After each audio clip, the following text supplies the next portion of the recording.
Hello and welcome to the Woven Podcast. This is Sarah Newberry, where we talk about all kinds of things that include bodies, culture, and transformation. I'm really excited today to introduce you to the first man I've had on the podcast, by the way. And his name is Tom, and I'll let him tell you all a little bit about himself. Go ahead.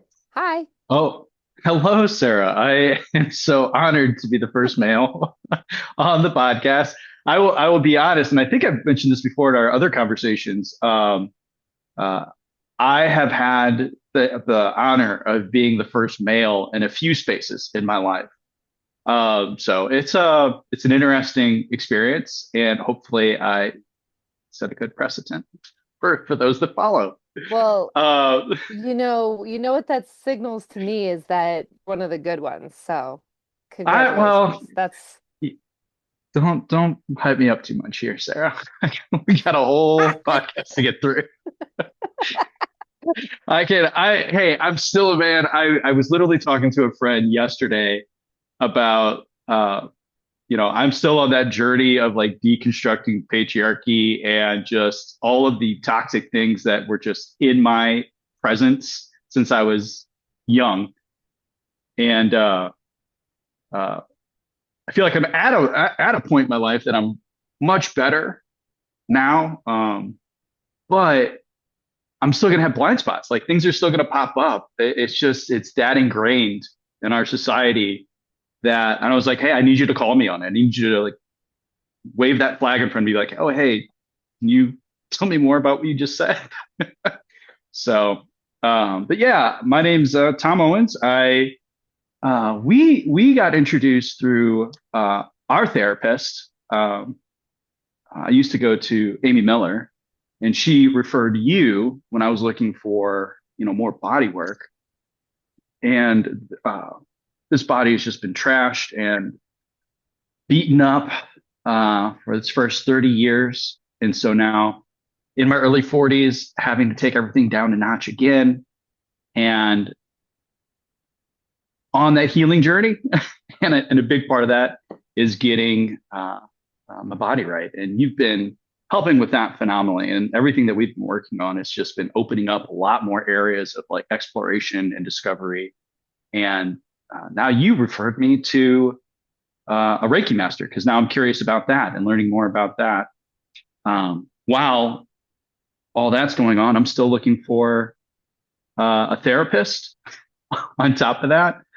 Um, but that's kind of where I'm at these days. But it's been a wild ride. I mean, over 40 years yeah. pounded around this country.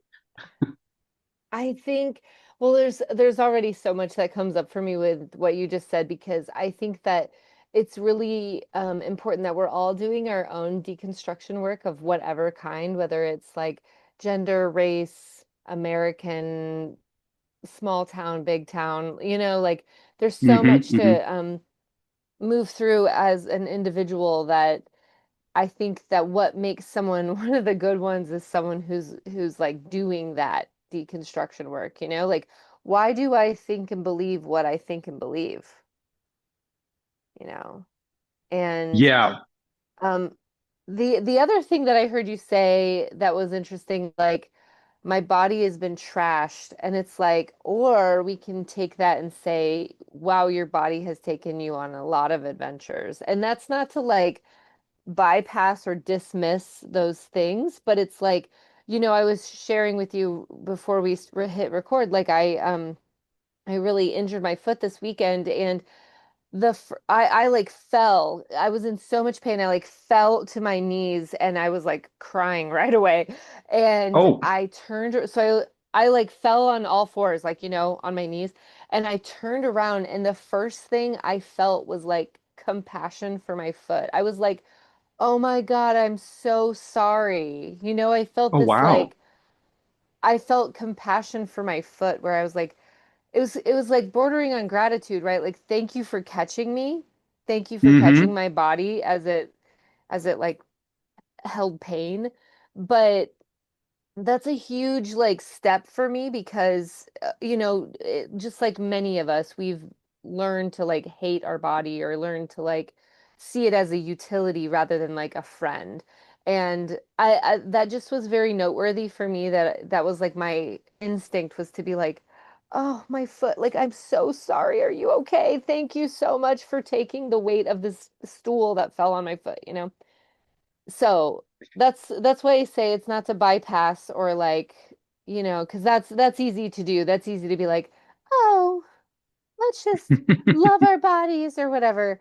No, this is like after many years of work of Right. like healing journey, my own relationship with my body through somatics, through birth, through all that stuff, you know. So yeah. Yeah, that's a great perspective. We've talked a little bit about the whole mind body, what meditation does for you, the connection between the two, and I think another part of this journey for me is getting a greater understanding of where that exists for me, and like you just calling me out on that, saying, "Hey, what about this perspective on trashing your body?" And it's like, yeah, that's a perfect uh, uh, pivot into, yeah, I trashed my body. But I really respected my body through all that trashing. Like I just put it through the ringer, asked it to do a lot of very hard things consistently, and it survived and thrived through all of it. And it's showing the wear of that, right? You can't have uh, a great life. You can't live a lot of life without your body showing it at the end, without, you know, barring any, medical uh, interventions Right. I mean, to like reverse that. But that that's a great perspective too, because I feel like we are meant to move and push and like live in these bodies. We can't like be living in a dainty little bubble, you know, that's right, and that means that you're gonna have like wear and tear and experience and wisdom and pain. yes, yes, we've talked a lot about pain and what that's been teaching us. Right, um, absolutely. and just the journeys, and even outside of our bodies, what life's the environment of life is putting around us to survive. But even when as you're saying those things uh, about what you put your body through, even if you're not throwing it around in, like for me, sports and the gym all the time, and uh, just really grueling physical tasks, um, even just going traveling, right? Traveling is very strenuous on the body, but it's wonderful to do. Like you get out there, you might not be, uh, snowboarding in the Alps or uh, doing wild runs over through the desert or something like that. You might not be putting your body through extreme situations,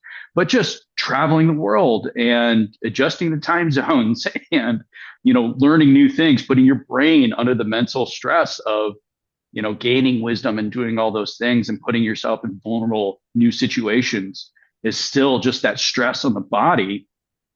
And you do that for a few decades, right? It just shows up in different ways, whether it's in your eyes, whether you start feeling it in your joints, whether, you're getting more gray hair than you prefer, quicker.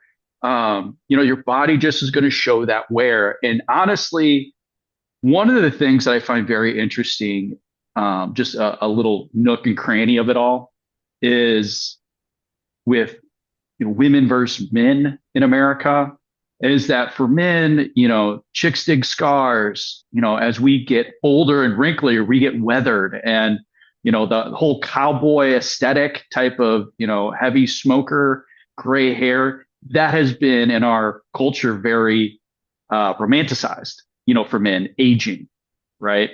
And for women, it's like, oh no, color your hair, blah, blah. And uh, makeup and all this stuff. And the more I've seen women with their natural hair color, graying hair, with, less makeup on and just opposite of what is thrown in front of us, the more I'm just like, oh my God, like women are aging much better than men. Even, and I would even say the women that are also having kids and things like that, just again, that strain and stress on the body, both and emotionally and hormones flipping all over the place during that time. It's just like, good Lord, like a man could never.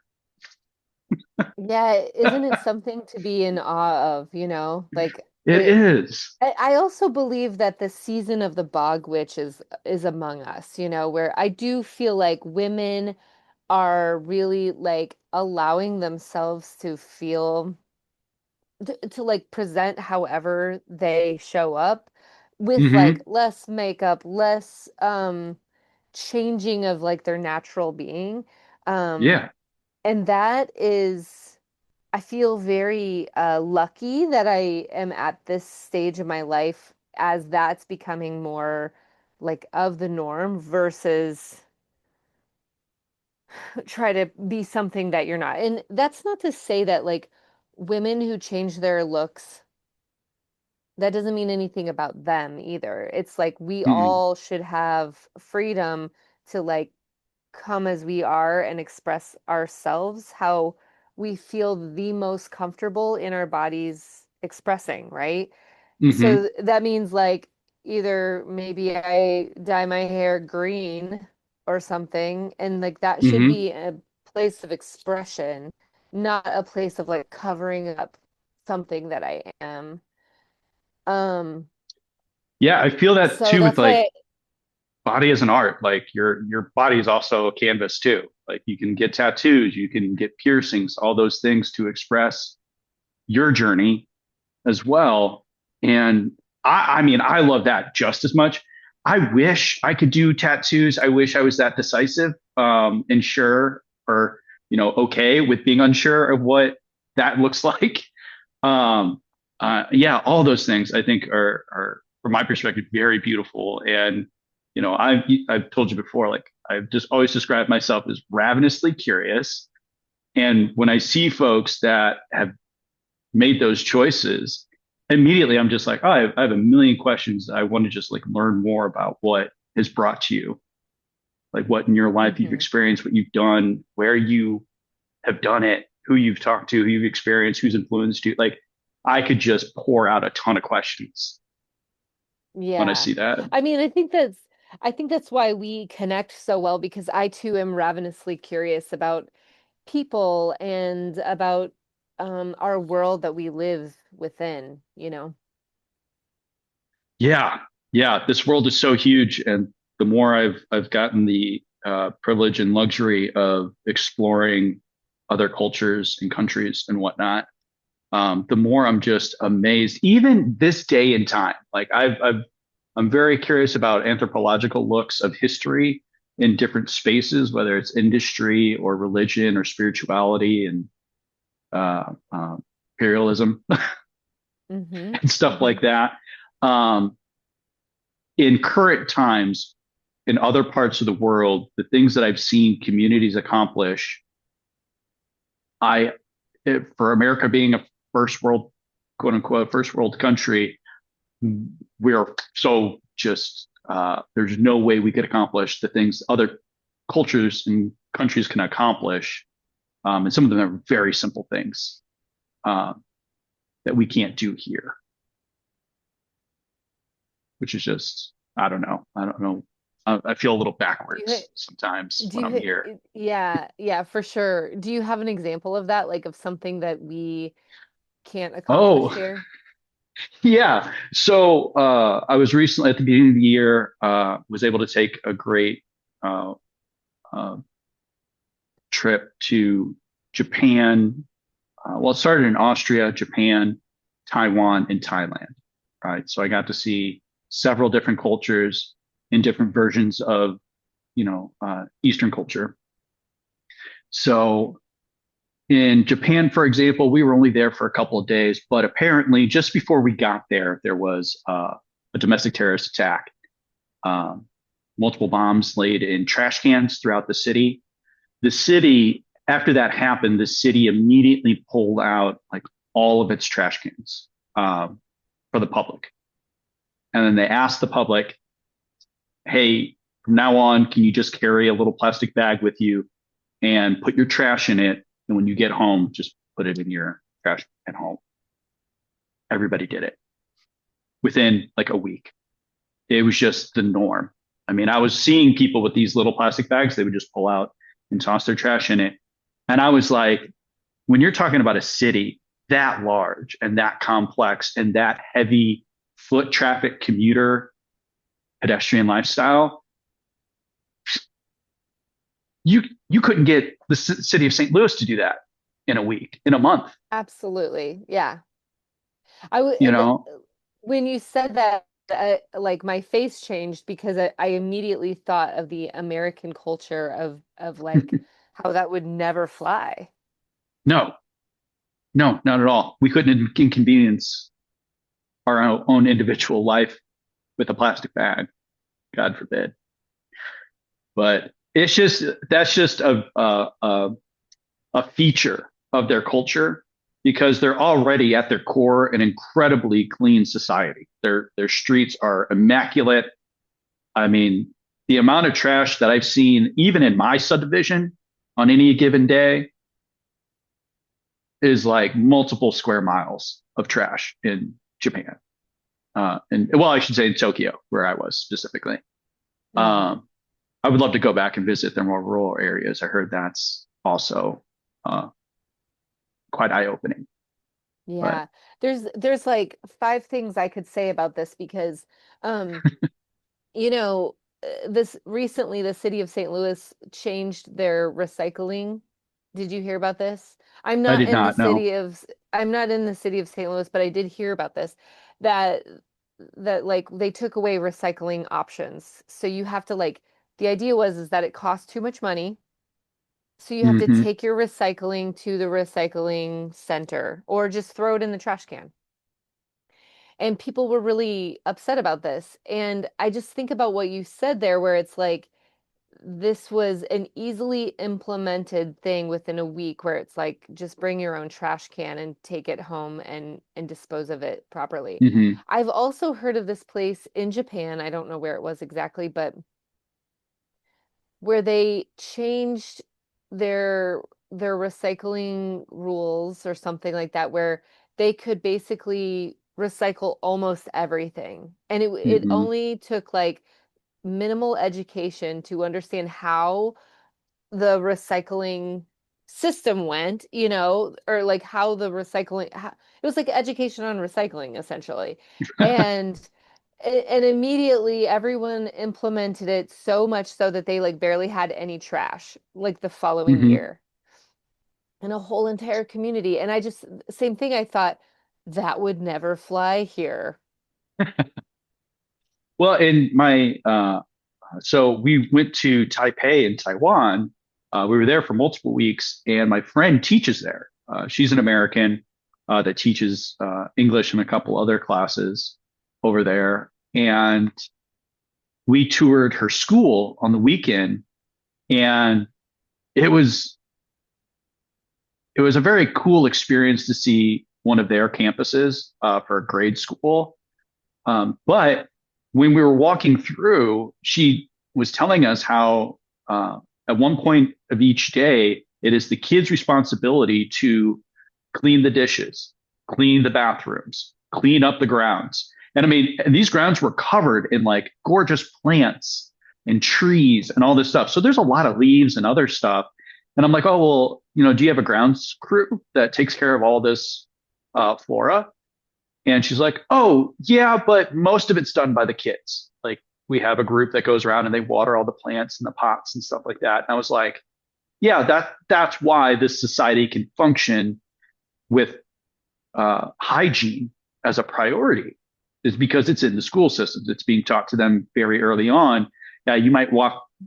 buy the bathrooms, you might buy, use the cafeteria or whatever. But at the end of the day, we're all pulling up our sleeves and cleaning those areas. I never did that. I doubt you ever did Yeah, that in those school. are like life skills, you know? Those are not like math and science skills. Those are just life skills that should be folded into our everyday situation. Yeah, and I would take it a step further for them is that it's not just for their personal lives, it's community and culture building. Hmm. It's like, hey, this is the expectation for you everywhere you go, Hmm. right? Hmm. It's not just like, oh, you're going to do this at school. Like they're going to do that at home. The parents are going to have that as part of their family culture. When they go out into society, they are extremely respectful of walking around with food and drinking or eating while walking, because again, pedestrian heavy communities, and you don't drink when you're in the main streets or anything. There's only certain areas. When you go to the public transit system, past the gate that you go into, you do not have food or drink out. Period. You don't have it on the train, right? But it's just that collective understanding and I wouldn't even call it, like, we would say like respect, but it's not respect. It's just honoring the spaces that we're all using as our own spaces Hmm. collectively. Yeah, that's so interesting because, well, two things. I talked, I have four kids, so I take them to the grocery store, and I'm always like trying to bring their awareness to the fact that there's other people in the grocery store. And I'm Mm, like, you cannot be running in the grocery store or you cannot be wrestling. My two boys love to wrestle everywhere they go. And it's like you're disrupting their shopping experience by what you're doing right now. And we just can't have that because it's that whole honoring of like other people are in the space, you know? hmm And there's a lot more places that that could happen too, or, but that's just one thing that I've learned as a parent over the years is like we have to respect other people's experience. And you can contain yourself because containment, I believe, is one of the things that we're lacking a lot in this culture is mm, places to wrestle, places not to wrestle. Which right. seems so simple whenever I say it, but it's really not whenever you're bringing children in public places. The other thing I was going to say is that when I was in college, I took an entire semester on independent and dependent cultures. So it was like cultural Mm, psychology. And so we yeah. really looked at independent cultures, places like the West or the United States. And then we looked at dependent cultures, places like the East and Japan, China. And that was really, really eye-opening for me. And I mean, in many, many ways, what has carried with me through all of my days. That class was so pivotal to me because it allowed me to see how what independent cultures like just the fact that we have like independent and dependent is something that's worth like identifying, right? But hmm then the next layer was like how one is not necessarily better than the other because there's cons to like dependent cultures and independent cultures. And so it was really eye-opening to see how just like the cultural landscape at large is like working within us individually every single day. Right. Right. Yeah. So addressing the culture thing real quick, and then I want to jump back to Yeah. discussion about the family, right? In society, our U.S. society, the dynamics of masses of people, right? Whether you're looking at uh, political perspective, societal, religion, industry, right? Any of those kind of subcategories of how people function in groups, and then having kind of like you're saying with, you know, really putting language to it, like a taxonomy of like independent versus dependent, and seeing what that looks like and what's the differentiation and what does that actually like live and breathe and move like in those spaces for those groups of people. We've talked about this a lot too, is just, you know, in the last like since COVID, I feel like the Western society has built better language around how we live and breathe within our spaces, both independently within our family units, in our communities, you know, our nation at large, right? And what those culture dynamics look like, and how a lot of people have identified, oh, I'm feeling out of place. I felt this in my body before, and I know I've experienced this around me, but I couldn't put a finger on it, or I had a feeling or an emotion about it, but I couldn't put a word that captured it. And part of, I think, our journey in these bodies as we're trying to self improve, right? Always that progress forward concept that the US loves so much. Uh, Hmm. it's it's sometimes this progress for the sake of progress, and the what we sacrifice for that is language a lot of times. And you know, we use a lot of colloquialisms, a lot of like shorthand terms for like, uh, you know, I got the ick for that, without having to put a name to it, a finger on it, to differentiate myself in my experience to this, whatever this is, and really claiming that and understanding that that is something for me, not necessarily, oh, it's an ick. It's everybody looks and feels this way about it. It's like, no, I mean, that's not entirely true. Maybe a group, you know, but it having that language, having that understanding, looking at those dynamics, taking a deeper dive, you know, taking that extra step to look a little bit further or to ask another question to someone or to ourselves and find the language to bring those conversations to light is what I believe wisdom is all about. Like that's where wisdom lives, is in the curiosity, is within the places that are larger influences sometimes don't allow us to go as an individual. Um, Now, what you were saying about the family, and I know we've talked about this a lot, and I've been bringing it up to my friends as well, is that the uh, family unit, and I'll preface this, right, by saying, you know, I lost my mother unexpectedly 2 winters ago, my father back in 2016 due to cancer, and they were my second set of parents that I lost. And dealing with that loss. The first set were my biological parents from Bogota, Colombia. And I never knew who they were. I never had a name. And I was abandoned at a very young age. And that shaped my entire life. Right. And having lost all my parents at this point and feeling very untethered in life, which isn't horrible. You know, I feel freedom with that. And I also feel a little bit of lack of foundation. You know, there's, like you were saying before, there's kind of like an ebb and flow, a balance to these things as we pursue them and experience them in life. And I've been taking deeper dives for myself into the family experience. Particularly also, I have a lot of friends who have kids, who are married, who are divorced, who are single with kids, trying to co-parent and things like that.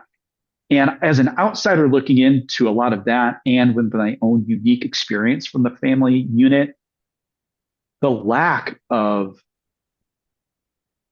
community and social support for our nuclear family dynamic in this country, and our huge emphasis for generations of mother, father, 2.5 kids, and one breadwinner, a house, you know, just these concepts that we've stated and, you know, now believe are just how what success and happiness and love looks like in America.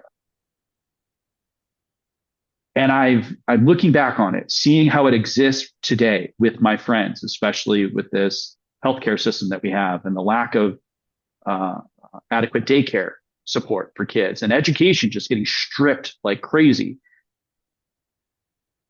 There's less and less spaces for these generations and the new generation coming in to have peace of mind, to learn about self, to learn about how to function in larger society as it exists today, which is not easy or fun, and it's very painful and grueling.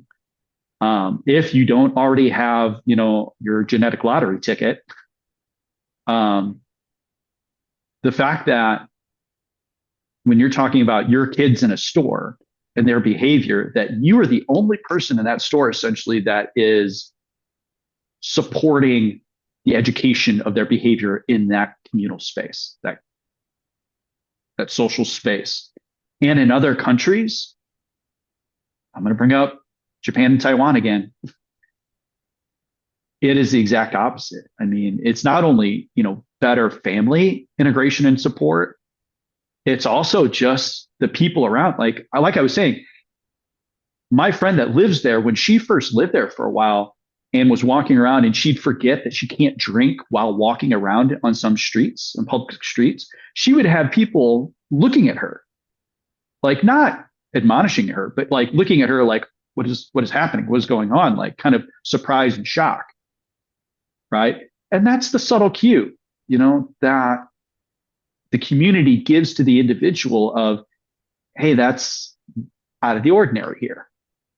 The ordinary is that we see this as a communal space, and by respecting that, we just don't drink or eat. That's just a particular that we have, right? And Yeah. it's not like running up and being like, "What are you doing?" like shaming you and being aggressive and all those things. 'Cause I've seen that happen with some people, with their kids in the store that are running amok. Somebody will come up and be like, "You need to respect your mother," blah blah, and it's just like that's a way to do it. um, is it the greatest experience for the child and for them to really understand the purpose of this space? No, it's just fear and all these other things. And I really feel for all the mother. I'll be honest, just mostly the mothers, because the fathers typically have very little hand in participating in the raising of their kids. More men are stepping up, which is great. Or what I've seen around me.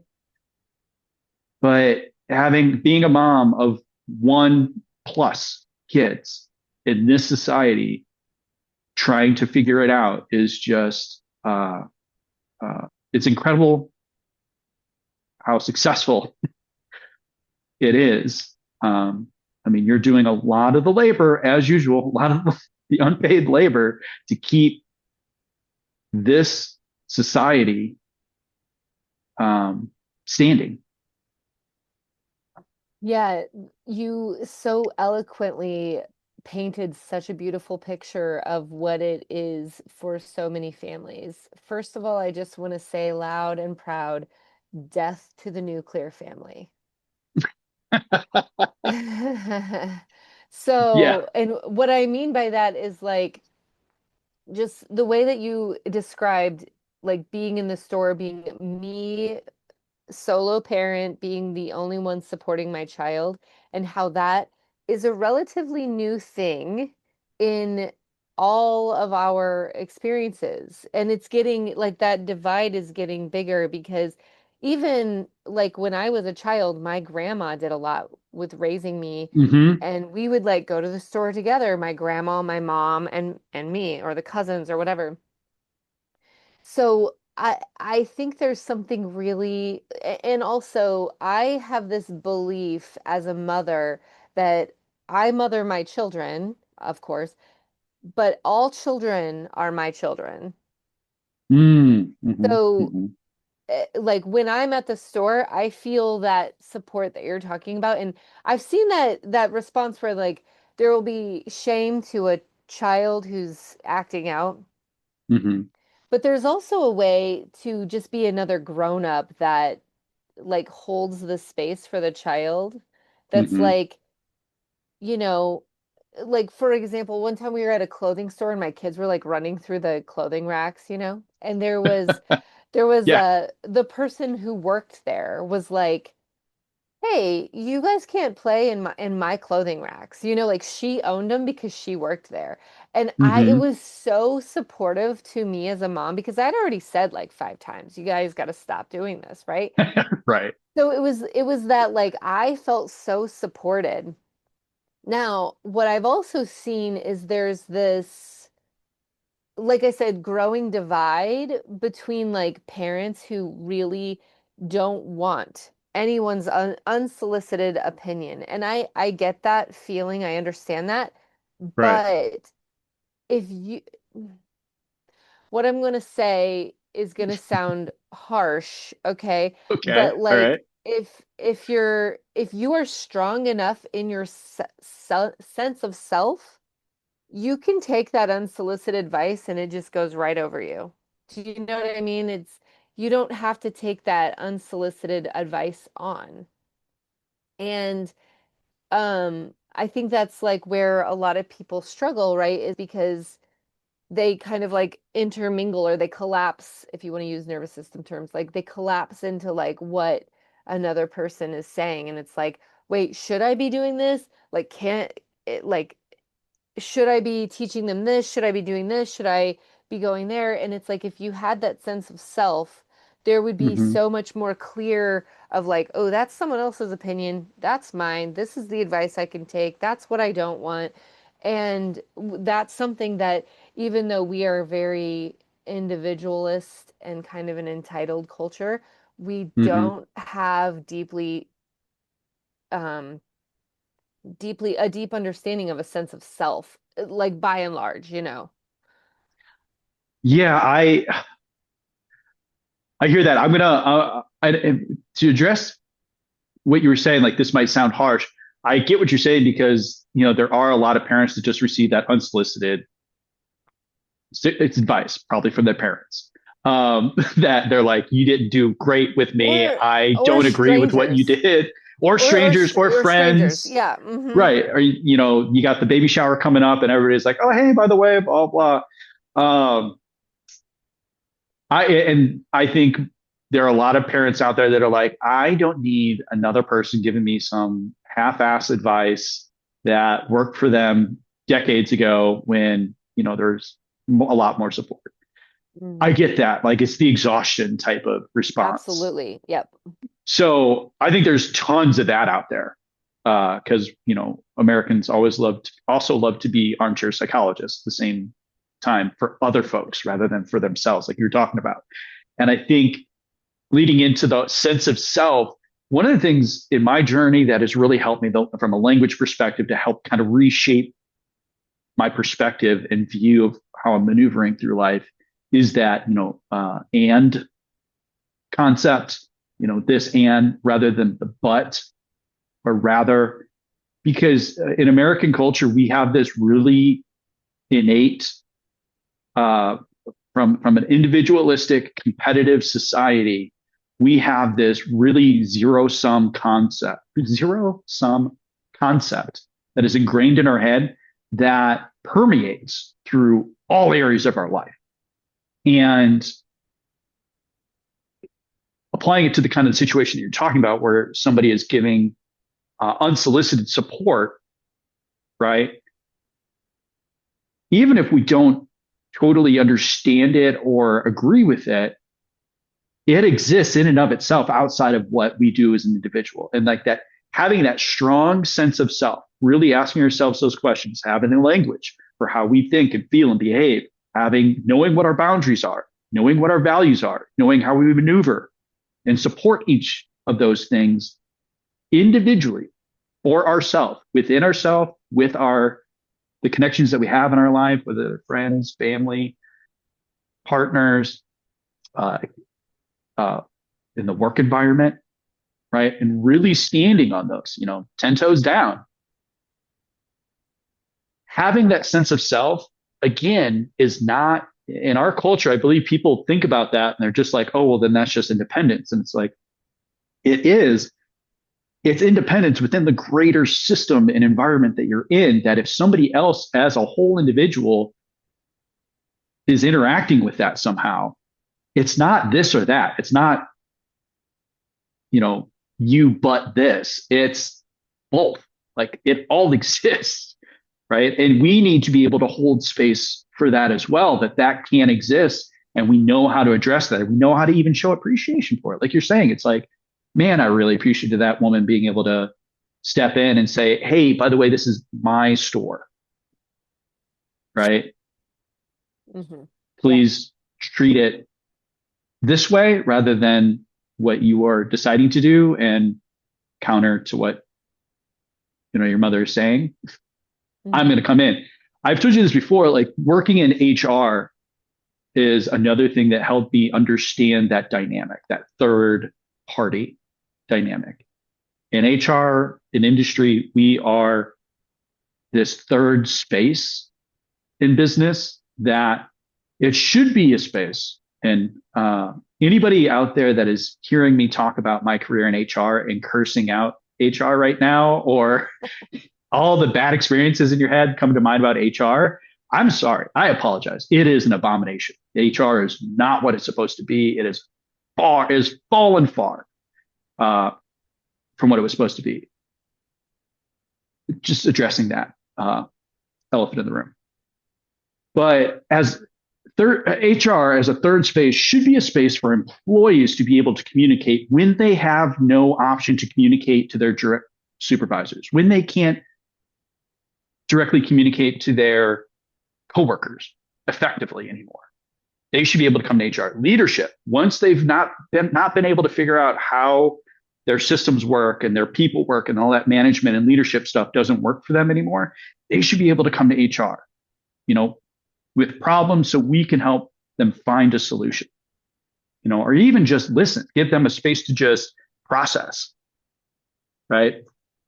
And then when things get hard and there are challenging things, we're a great space that if there are two parties that are in conflict, we're there. We can come into that conflict as like a pressure valve, right? Direct some of that my way.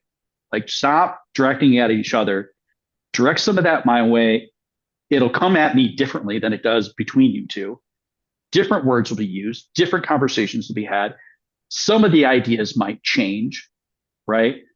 But if you only have a parent and a child, right, interacting with each other, and the sole education and understanding and perspective of their life and society around them is from that one dynamic, they are missing out on infinite ways that they can be, as a child, be seen and heard and experienced.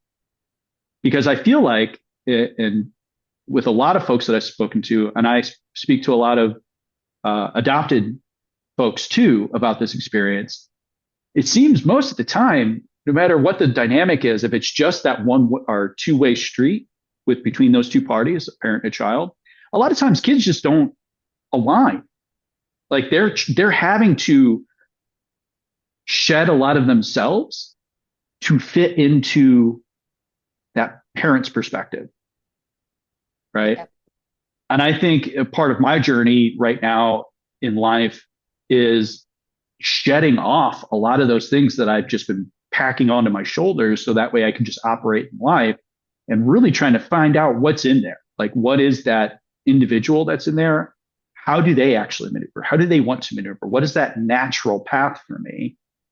And I'm finding out more about that through talking with folks like yourself, talking to my friends, you know, talking to strangers about their experiences and whatnot, gaining all these different perspectives and viewpoints and ways individuals and societies coexist, right?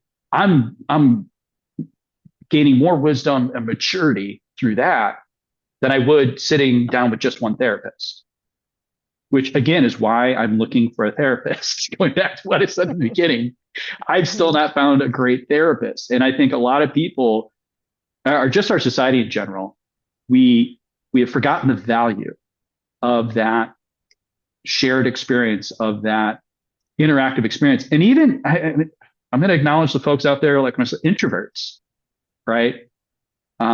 Folks, with autism, things like that, they still maneuver through life. Everybody still maneuvers through life and has their own experience. And we haven't done enough as a society to connect with them, to communicate with them, to help them understand what their individual experience is and how to communicate that with others around them. Right. To give them that space. We've really pigeonholed a lot of people that, well, if you're not an extrovert or if you're not, very business oriented, if you don't fit these other things that easily fit into our society, it's going to be a hard road for you. Right. So either shed all that stuff and come build the skills to survive in this society. Right. But sorry, Yeah, you're going to. it takes a bit of tenacity, doesn't it? Like to really Oh. feel into all the support that you need. Because as you were talking, I was also thinking like, you know, both my parents are dead, and but you're talking about like you've had two sets of parents to grieve, and so it's Mm-hmm, like that has we both have had big experiences, but like we're both going to have different experiences through that. And when we come together and we talk about that experience, like I'm going to learn from you, you're going to learn from me in different ways because of mm-hmm. the same but different experience, I guess. Right. Right. Yeah. And I've even been going to a grief group with one of my really close friends. Unfortunately, I do have another friend that she has also lost both of her parents at this point. Her father just passed this year.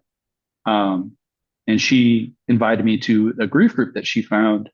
And even that, and it's not my typical group. I probably wouldn't have done it myself or anything like that. But again, a friend invited me. I stayed with, and continued to go because she was there. And we were kind of hearing these things, having conversations. We would drive there together, carpool there together, and have the conversation afterwards, just kind of processing everything. Um, we just need,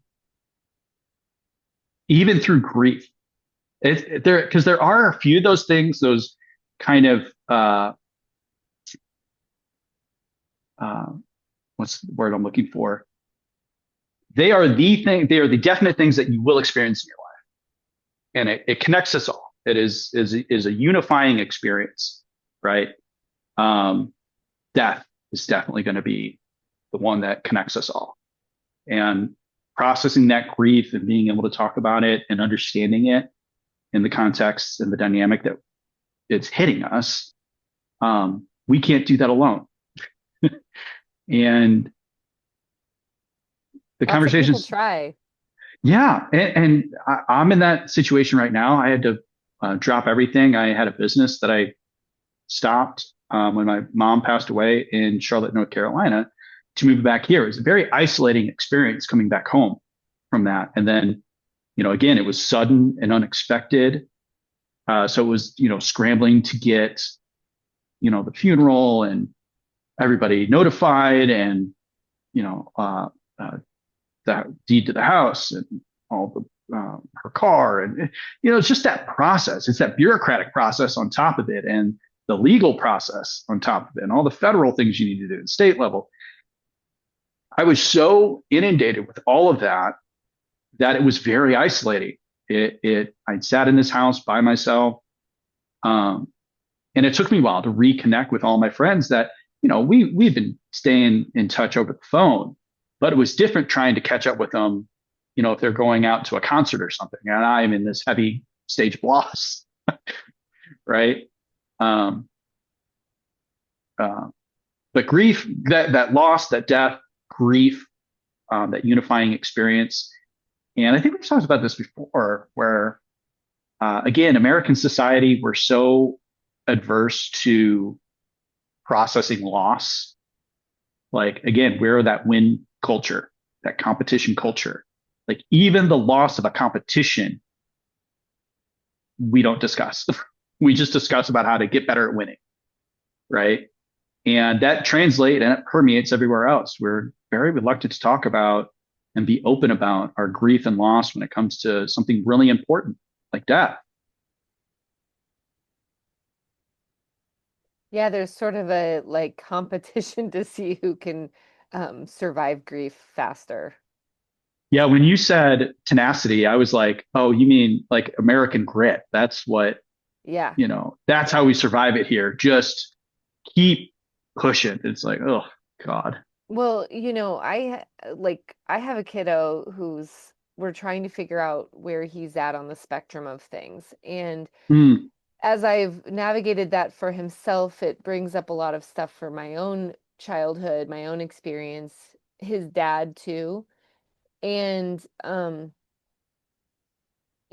I had this conversation recently where it was like a lot of us in this age group are realizing that we didn't get the support we needed as kids for like neurodivergence, mental health, all that stuff, because it either wasn't accessible, it was taboo, or there was that like grit thing that was like pull yourself up and figure it out, And hmm that's what I was talking to this with somebody, and we were saying like, in some ways, we had to figure this out. We had to figure out how to take notes in class, how to pass the test, how to mask in a way that, like, socially we could be accepted, and how to get a job and things like that. We had to develop these coping skills. And now that the parents are both like triggered by this and navigating it with their children all at the same time, there's been times where I'm like, am I giving him enough space to figure out his own coping skills while feeling supported? And I think that that's to that like tenacity piece where it's like, you can be soft and you can like retreat to mom. I'm here to support you. And also I'm gonna like have to still push you out a little bit to figure it out because hmm and like walking that line is really hard, it's like, yeah, I don't know that space very well. I'm trying to figure it out as we go along, but I think that that is also to your point about the third space, or even if we had more community-based like families versus the nuclear family, having hmm my son having other people to bounce ideas off of, or even like test boundaries with, that he feels not as comfortable with me, but like not uncomfortable with, to test boundaries with. And it's like if we lived more communally, if we lived more in close proximity to each other, even though like my neighbor's house is right over there, we don't live close, we're not trying to help each other. And it's it's like and because of my own experience with grief, I feel like I've been humbled and like kind of put on my knees several times, to use a colloquialism, right? To be put on your knees. hmm I've been humbled so many times to need help that I've had to like learn how to ask for help. Um, that I've really seen how like trying to do all of this alone, whether it's grieving, parenting, living in America with this healthcare system, like it's we have to learn to like lean on each other if we're gonna live a life that's not terrible. Man, so let's talk about kids. I I love kids. Like their view on life, affected, unfiltered by adults, right? And by the education system. They're just it's amazing just to watch how they interact. Like the imagination and things like that. Even the kids that are very that aren't very social and things like that. If you're able to get them to talk or show you something that they're working on, whether it's something they've written or drawn, or they're making or creating, or something that they're doing, reading a book or something, the way they talk about it, the energy they have, and just oh man, it's hard to describe that. And then when there's something like a problem they run into, right, that kind of throws all that in the air for them, and they're kind of just lost. They're not sure what to do. They're so vulnerable, and they don't have the skills, right? And you were talking about, being an independent parent, a woman in this society, and not necessarily knowing what to do or what to say, having those skills when you're talking about, because another thing that I learned in HR, when you're talking about people in systems, right? You want to have this perfect system all set up. You want to see that just brought to its knees, introduce a person into that system. It will wreck it, right? Right.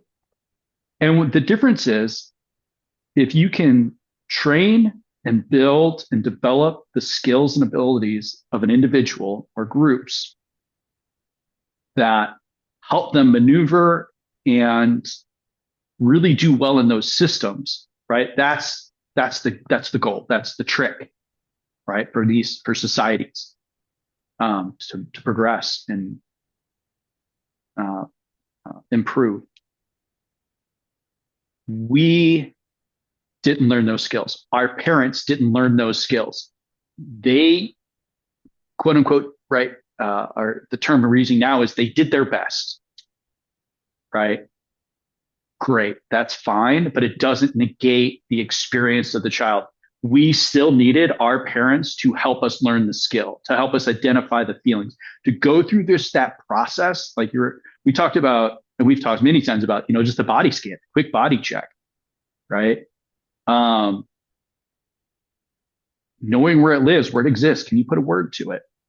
Can you communicate it, even to yourself, if not to your parent, right? We didn't learn those skills. We had to cope, right? And coping is nothing but a way to avoid pain,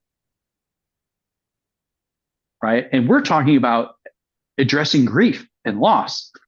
Coping's not going to help you with that, right? Because all that is pain, right? And Right. life through loss is just living life with pain, which is, again, we try so hard in our American society to rip those things apart, as in like, well, we just need to keep living life. How do we do it without the pain? It's like, well, the flip that on its head.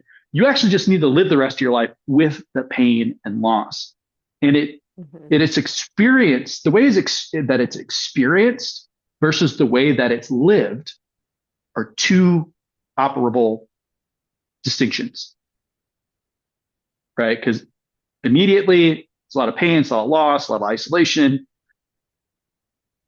And if you can get to a point to where you can start living, stepping back into society, living your life, going back to work, picking up your hobbies again, things like that, no matter what you do, you're still going to have those moments of pain and loss. You're going to feel it. You're going to experience it. But then how do you process it? Like, what are you going to do to process it? What are you going to do to acknowledge it?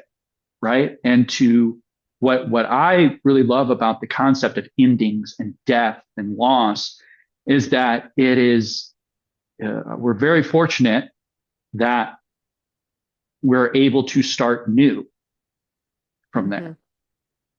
Hmm. Right.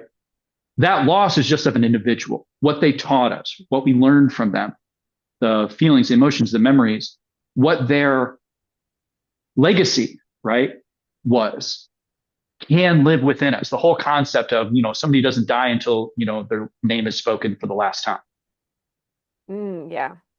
That mentality towards loss is the other parts of loss. And it's not the experience of it, it's the living with, right?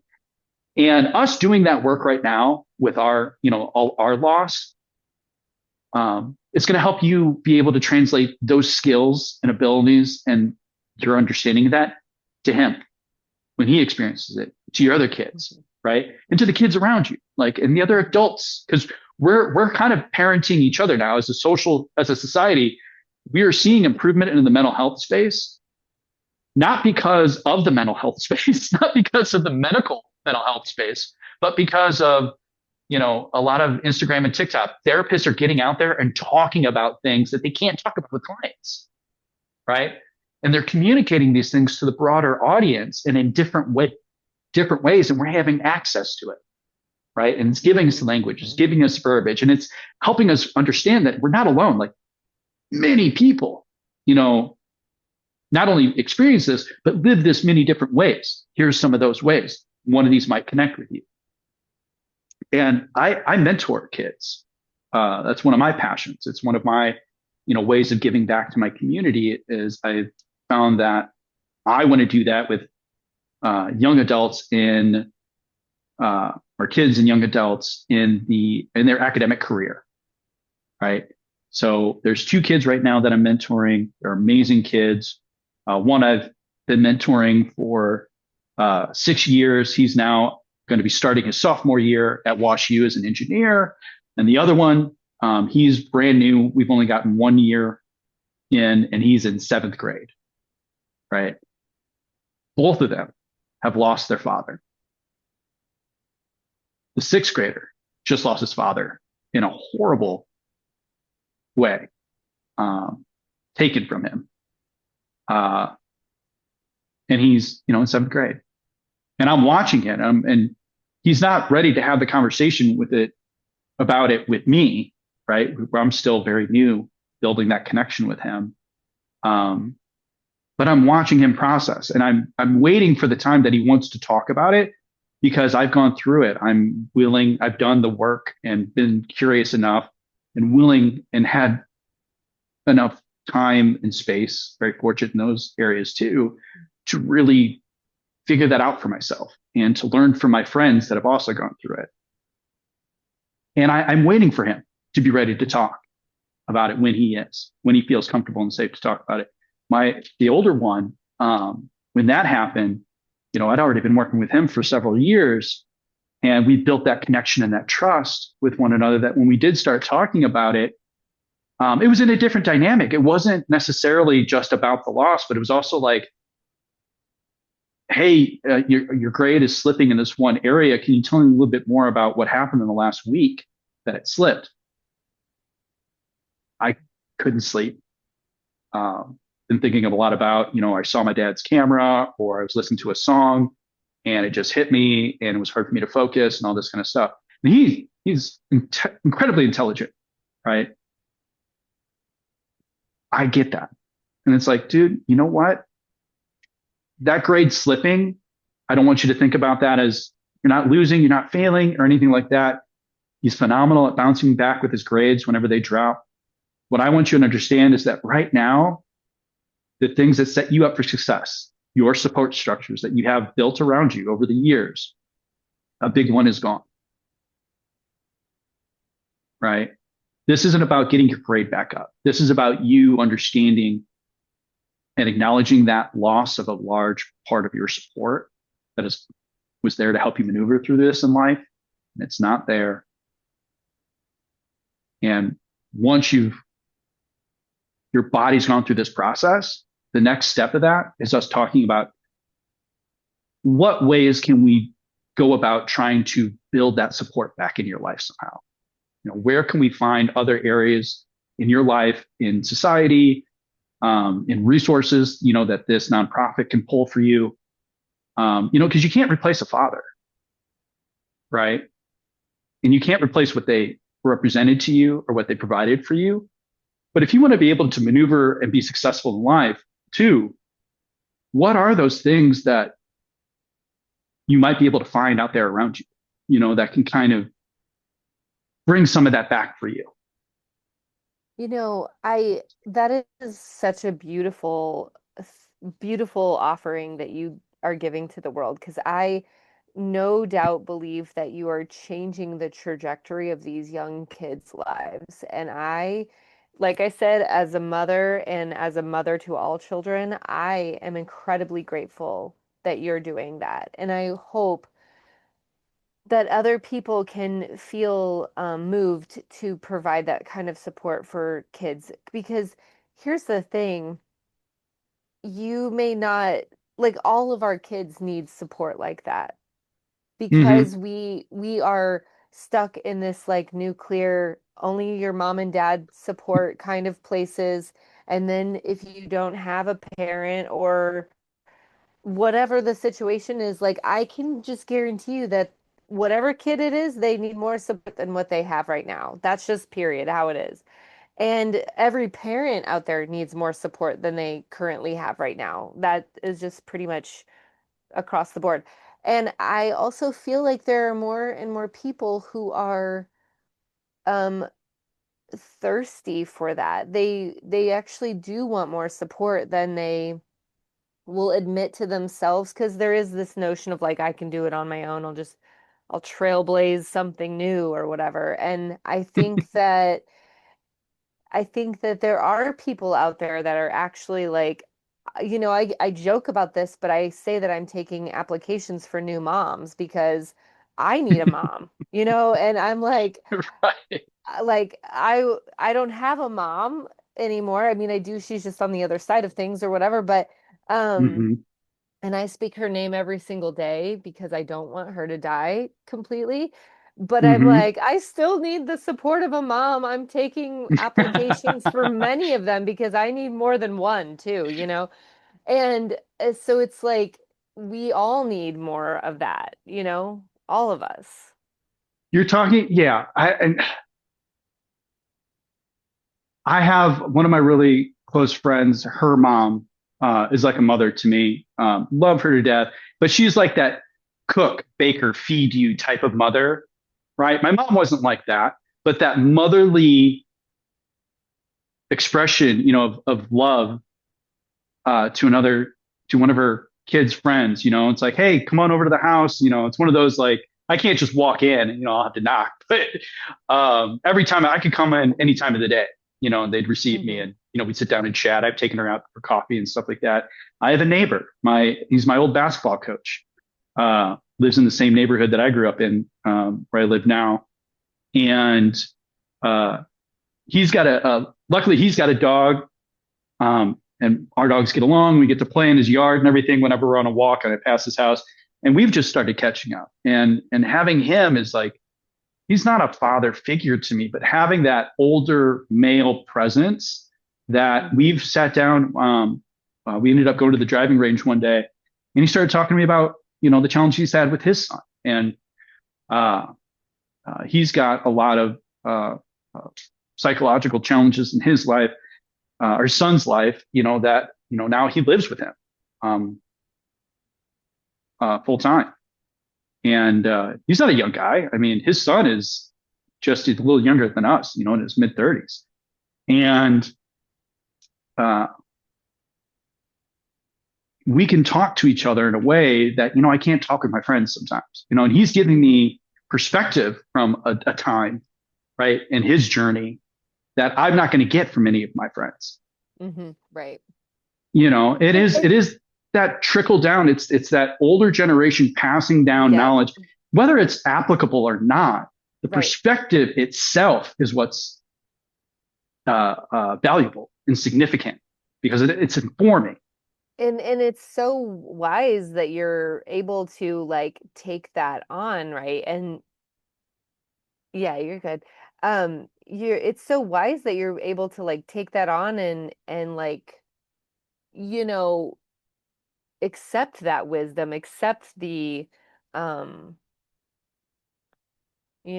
willingness to see perspectives from all different sides and all different places.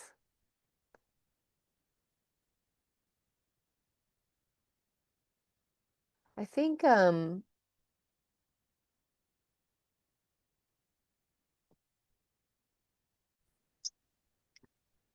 the thing I was saying there was that I just think it's really wise that you're open and willing to take on lots of different perspectives. And that's just something that all of us could use more of with the understanding of like some perspectives aren't necessarily yours to take forever. They're just there for the day. They're there for the season or whatever for you to kind of even orient or like feel the tension of like orientation Hmm. of oh yes, I agree with this, or like sometimes someone brings a perspective and I'm like, nope, that is not for me.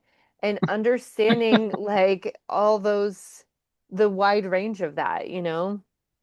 I think that's really, really valuable. I You also, oh, go ahead. no, I was just going to say you put such a great point on the uh what's the word? Sometimes the use of perspective is finite, right? People coming into our lives or just the experience of people in our lives coming in and leaving, coming and going.